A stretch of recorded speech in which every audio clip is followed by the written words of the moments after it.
오늘은 사무엘하 12장 말씀을 보도록 하겠습니다. 사무엘하 12장은 여호와께서 나단을 다윗에게 보내어 다윗을 책망하는 내용을 하나의 비유를 통해서 설명을 하고 있습니다. 부한 사람의 양과 소 99마리를 가진 사람이 한 마리의 양을 가지고 있는 그 양을 빼앗아서 손님을 대접했다는 그 내용을 통해서 다윗을 책망하는 내용입니다. 이 부자를 통해서 다윗에게 말씀하고자 하시는 의미는 무엇인지 오늘 생각해 봐야 될 때입니다. 남의 여자를 빼앗았다. 자기는 많은 여자들을 가지고 있는데 우리아의 아내 바세바를 빼앗았다. 그러니까 너는 잘못했다만으로 남의 여자를 빼앗았다는 것이 잘못하지 않았다는 것이 아니라 그것만으로는 이 책망이 부족하다는 거예요. 하나님께서 책망이 이것보다 더 큰 어떤 책망이 있기 때문에 이 예화를 말씀하셨다는 내용이라고 저는 보고 싶습니다. 왜냐하면 다윗의 여자들의 대부분은 남의 여자였어요. 원래 빼앗아 온 여자였거든요. 대부분의 여자들을 빼앗아 온 여자였는데 밧세바 하나쯤 더 빼앗아 온 그것이 오늘 이 얘기의 핵심이 되느냐, 그거를 생각해 봐야 된다는 거죠. 하나님의 은혜를 모르는 다윗에 대한 말씀입니다. 하나님의 은혜가 어떤 건지를 다윗이 모르고 있었기 때문에 그걸 지적해 주는 이 비유라고 이해를 하면서 제 얘기를 들으셔야 됩니다.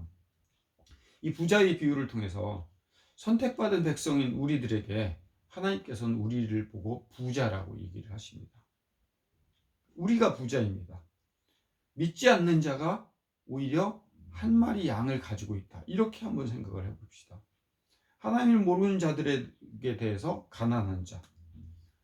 자, 우리아를 전쟁터에서 죽였다는 말, 암몬의 칼에 죽게 했다는 그 말은 어떤 말입니까?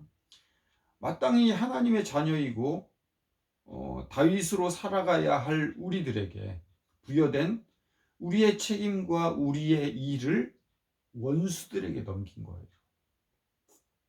다시 한번요. 우리아를 전쟁터에서 죽였을 때 암몬의 칼에 의해 죽였다는 말에 대해서 하나님은 더 분노하십니다. 우리가 해야 할 일이에요. 우리의 자녀이고 우리아도 그 책임과 우리의 일을 원수들에게 넘긴 겁니다. 28절로 훌쩍 뛰어서 넘어가 보면 28절에 이제 왕은 그 백성의 남은 군사를 모아 그 성에 맞서 진치고 이 성읍을 쳐서 점령하소서. 내가 이 성읍을 점령하면 이 성읍이 내 이름으로 일컬음을 받을까 두려워하나이다 하니 다윗이 모든 군사를 모아 랍바로 가서 그곳을 쳐서 점령하고. 이게 무슨 내용이냐면 이제 다윗에 대한 책망이 나오고 다윗의 그 아들이 죽고 다윗에 대한 얘기가 끝났습니다. 그 끝난 다음에 요압 장군이 암몬 족속들을 나머지를 거의 다 전멸시켜 놨어요. 그래 놓고 나서 요압 장군이 다윗에게 가서 이야기합니다. 제가 다 점령시켜 놓으면 저 이방 백성들이 암몬 장군이 다 이 일을 처리했다고 할 거 아니냐. 그러니까 다윗 왕께서 친히 나오셔서 마무리를 하세요. 그러면 세상 사람들이 그리고 저 암몬 족속들이 다윗 왕이 이 모든 일을 다 처리했다 이렇게 얘기를 할 거 아닙니까? 그랬더니 다윗이 오냐 그렇게 하마 하고선 다윗이 나머지 모든 군사들을 모아서 랍바로 가서 그것을 쳐서 점령을 해서 점령을 전부 했다. 이런 얘기가 마지막에 결론으로 등장을 합니다. 부자의 얘기가 이 마지막 이 얘기와 연결을 시켜서 우리는 이해를 해야 될 것 같습니다. 28절 이 얘기를 통해서 남은 군인들을 불러 모아서 도성을 직접 점령하고 우리의 이름이 승리자의 이름으로 기록되어지는 삶을 살아야 된다. 다윗의 이름을 승리자의 이름으로 기록되어지는 그 삶을 살도록 부여하십니다. 하나님 참 이상하신 분이시죠. 생각해 보세요. 다윗이 잘못했단 말이에요. 그래서 엄청나게 나단을 통해서 책망을 하시고, 그리고 그 이후에 다윗의 모든 가족들이 피가 멈추지 않을 것이다, 칼이 멈추지 않을 것이다 라는 저주를까지 얘기를 하시며, 또 갑자기 솔로몬이 태어났을 때 솔로몬에게는 여디디아라고 축복을 하시고, 그리고 나서 마지막에 28장에서 마지막 절에는 요압 장군이 다 해놓은 일을 가지고 다윗이 그 일을 마치 다 한 것처럼 되어져서 다윗이 점령하고, 또 30절에 뭐가 나오냐면 그 암몬 족속에 박힌 왕관을 가져다가 금 한 달란트면 2점 몇 킬로 분량, 엄청나게 큰 그 한 달란트를 다윗의 머리에 쓰게 하나님 만드시고, 그리고 그 백성을 끌어다가 톱질과 썰애질과 철 도끼질과 벽돌 굽는 일을 하게 하는 일까지 하는 복을 주시는 것으로 결론을 쭉 맺습니다. 어떻게 이거를 설명해내야 되죠? 우리의 이름이 승리자의 이름, 다윗의 이름이 결국은 승리자의 이름으로 기록되어지는 삶을 살아야 됩니다. 이해가 안 가실지 몰라서 이런 얘기를 한번 들려볼게요. 요즘 전광훈 목사라고 하는 사람이 아주 이슈가 됩니다. 근데 그 사람이 마이크를 붙잡고 태극기 부대에서 이런 얘기를 했다고 합니다. 하나님 까불면 나한테 죽어. 하나님 까불면 나한테 죽어. 요 말만 하면은 너무 앞뒤가 문맥이 안 맞아서 그거를 제가 직접 받아 적어봤습니다. 세상이 전광훈 목사 중심으로 돌아가게 돼 있어. 나 하나님 보좌 꽉 잡고 살아. 꽉 잡고. 하나님 꼼짝 마. 하나님 까불면 내가 죽어. 내가 이렇게 하나님하고 친하다고, 친해. 요거를 제가 방송에서 나온 거로 그대로 적었습니다. 무슨 의미일까요? 이게 관점에 따라서는 다르게 볼 수 있어요. 전광훈 목사는 자기는 그렇게 변명을 하는 거죠. 하나님하고 내가 이만큼 친해. 이만큼 친해. 그러니까 하나님이 내 기도를 다 들어주실 거야. 그래서 내가 하고 있는 이 일들이 다 이루어질 거야. 내 말 무시하지 마. 하나님이 한테 내가 기도하고 있어. 이렇게 표현하는 의미로 그렇게 표현했을지도 모릅니다. 근데 앞뒤만 딱 자르면 하나님 까불면 나한테 죽어. 하나님 이만큼 나하고 친하니까. 이렇게 이제 표현을 한 거죠. 암몬 왕의 머리에서 금관을 벗겨내서 금 한 달란트나 되는 그 금관을 쓰고 전리품을 약탈하며 도성 사람들을 그 암몬 도성 사람들을 하인으로 만들게 하고 톱질과 곡괭이질, 도끼질과 벽돌 굽는 일까지 시키게 하는 그런 결과를 다윗은 얻어냅니다. 그 잘못에도 불구하고. 근데 어찌 보면 다윗의 인생 자체가 전리품의 인생이에요. 사무엘 하루 우리가 계속 지켜보면서 어땠어요? 다윗이 직접 농사 지은 거 있어요? 다윗이 직접 무언가를 한 것이 있어요? 아니요. 다윗은요, 계속 하나님으로부터 전리품. 남들이 다 해놓은 그 전리품을 받는 그런 인생이에요. 우리의 인생도 어쩌면 그런 인생이에요. 예수 믿으면 승리하고 성공해서 세상 사람들 위에 서서 하나님 까불면 죽어.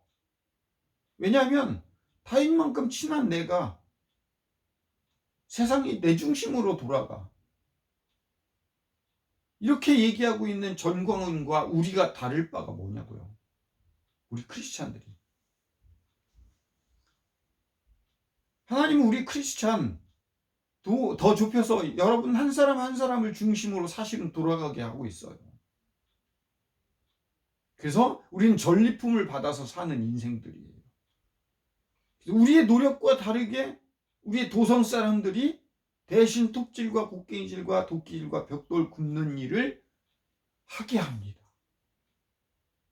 여기까지만 설교를 들으면요, 여러분들이 마음속으로 아멘 외치실 수 있을 거예요. 그리고 신날 거예요. 왜요? 우리가 하지 않는 일을 하나님께서 쫙 다 처리해서 이만큼 우리가 하나님하고 친하니까, 이렇게 기도하면 하나님이 다 들어주시니까, 응답해 주시니까 우리는 다윗 같은 인생이니까요. 근데요, 한 가지 우리가 놓치는 부분이 있습니다.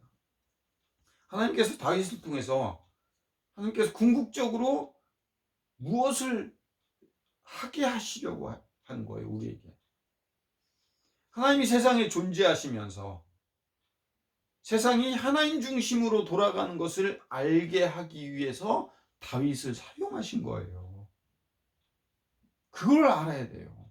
우리도 마찬가지고 다윗도 마찬가지고, 다윗이 중심인 것처럼 쓰여져 있지만 다윗이 중심이 아니라, 우리가 중심이 아니라 하나님이 중심인데, 그 하나님이 우리를 통해서 일한다는 사실을 보여주기 위해서 우리를 들어서 쓰시는 거라고요. 이에 이미 준 것을 하나님이 사용하시는 일에 우리를 쓰신다고요. 하나님을 대신하는 우리의 이름이 승자가 되도록 하기 위함이에요. 그럼 그 승리자인 우리가 해야 할 일이 뭐예요? 승리자인 우리가 28절 전에 이런 얘기가 나와요.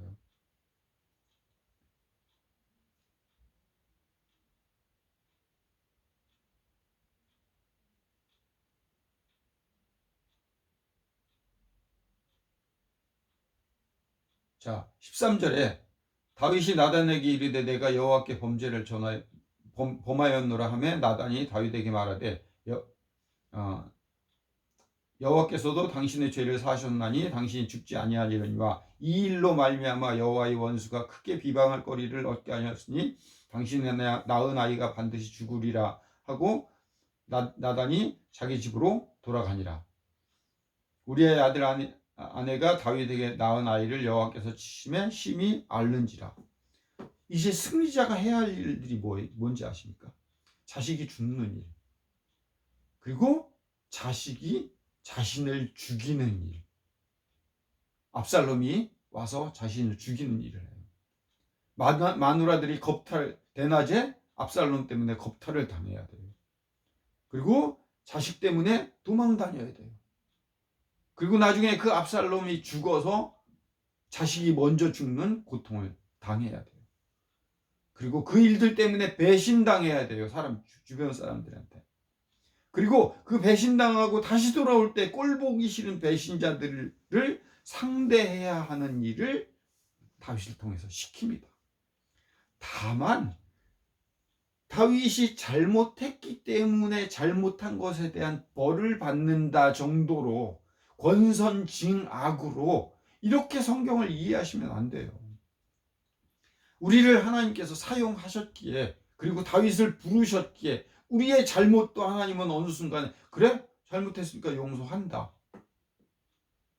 근데 용서하자마자 하나님이 엉뚱하게 뜻하지도 않게 암몬 족속들을 다, 다윗이 손가락 까딱 하지 않은 암몬 족속들을 다 요압을 대신해서 처리하게 하시고 그들에게 다 일을 시키고 하는 일을 하나님 하게 하세요.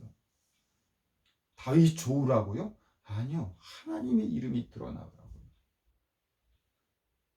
마땅한 벌도 받아야죠. 우리가 잘못했을 때는. 그러나 그 일을 통해서 자식들이 죽고 자식을 죽여야만 하고 자식 때문에 도망다니고 배신당하고 배신자들을 꼴보기 싫은 배신자들을 상대하는 그 일들을 다윗을 통해서 경험하게 하세요. 다윗이 잘못했기 때문에만이 아니라 그 잘못한 일을 통해서, 그 일을 통해서 세상 사람들 앞에 하나님이 어떤 존재인지를 보여주는 그 일에, 우리는 그 일에 사용하신다고요. 그러기에 다윗은요, 전리품으로 하나님의 전리품으로 살아가요. 하나님에 의해서 그 일을 감당해내야 하나님의 뜻에 의해서 그 일을 다 끌어안아내야 되는 그런 존재로 하나님 앞에 우리가 부르심을 받았다는 거예요.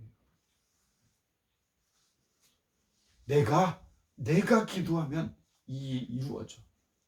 하나님 까불면 나한테 죽어. 내가 기도하니까 거기에 중심이 누구죠? 나예요, 나.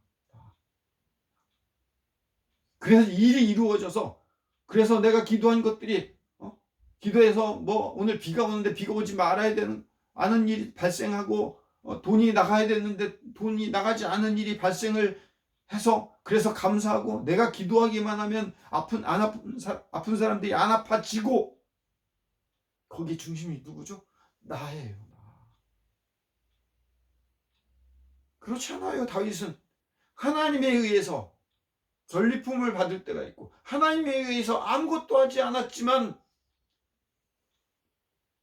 몇 근이나 되는 달란트를, 금관을 쓸 수도 있고, 그 많은 사람들을 벽돌질을 하면서 노예를 받아들일 수도 있고, 때론 자식을 죽이고 자식에게 도망 다니고 배신자와 같이 살아야 되는 그 일도 할 수 있고, 이 중심은 누구죠?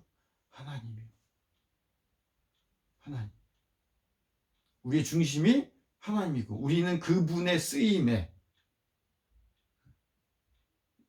일꾼이 되어서 우리의 이름이 승리자의 이름으로 기록되는, 진짜 우리의 이름이요? 아니요. 하나님의 이름이 우리를 통해서 승리자의 이름으로 기록되어지는 그 삶을 살도록 하기 위해 우리가 불리워졌다는 사실을 기억하고 살아가시는 저와 여러분들 되시기를 축복합니다.